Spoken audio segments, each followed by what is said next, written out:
Perkenalkan, nama saya Widya Sri Wahyuni dari Prodi Pendidikan Agama Islam dengan NIM 220401010 yang ingin memenuhi tugas mata kuliah pembelajaran Al-Quran Hadis dengan Ibu dosen Ibu Nurfitayanti SPD.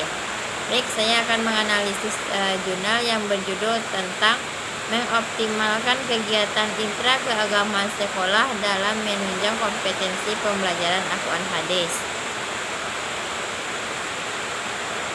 Kegiatan intrakurikuler. Pelaksanaan kegiatan intrakurikuler di sekolah berdasarkan pada Peraturan Perundang-undangan Nomor 20 Tahun 2003 tentang Sistem Pendidikan Standar Nasional Pendidikan yang mengamati bahwa kurikulum tingkat satuan pendidikan, jenjang pendidikan dasar dan menengah disusun oleh satuan pendidikan dengan mengacu pada standar isi dan standar kompetensi kelulusan serta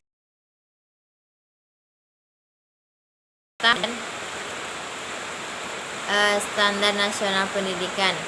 Menurut Punandar, yang dimaksud dengan kegiatan ekstrakurikuler merupakan kegiatan pengembangan yang dilakukan atau dilaksanakan sebagai peserta di dalam kelas.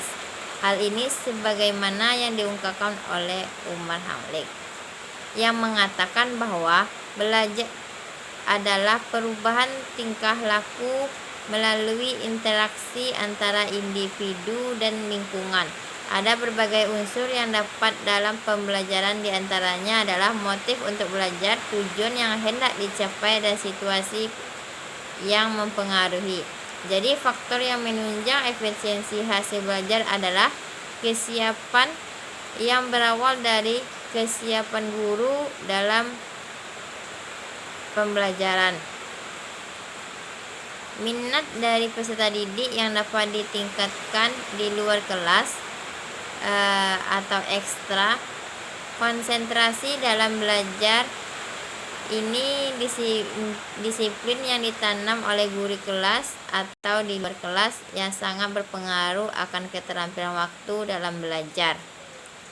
Sebagai suatu kegiatan interaksi, posisi guru sebagai pendidik dan mengajar perlu menyadari bahwa yang dihadapi adalah anak bangsa yang memiliki perbedaan karakter dan latar belakang, serta perlu memperhatikan perkembangan siswa baik secara individual maupun secara klasik.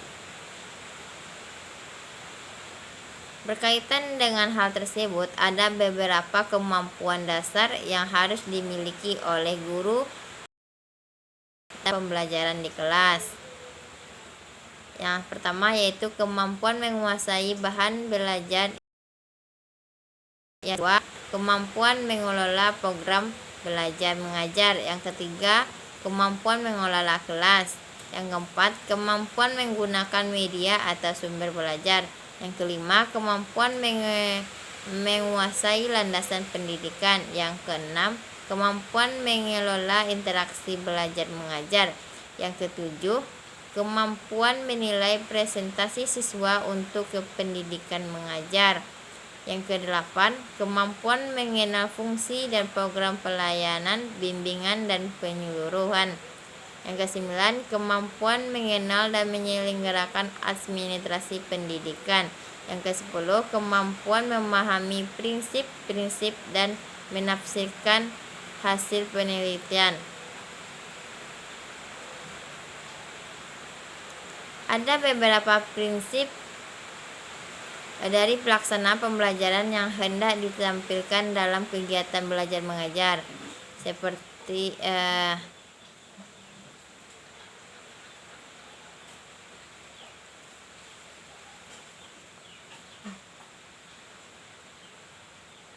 jadi prinsip-prinsip aktivitas dalam belajar dapat hal ini dilihat dari sudut pandang perkembangan konsep jiwa menurut ilmu jiwa. Dengan melihat unsur kejiwaan seseorang, subjek belajar dapatlah diketahui bagaimana prinsip aktivitas yang terjadi dalam belajar itu.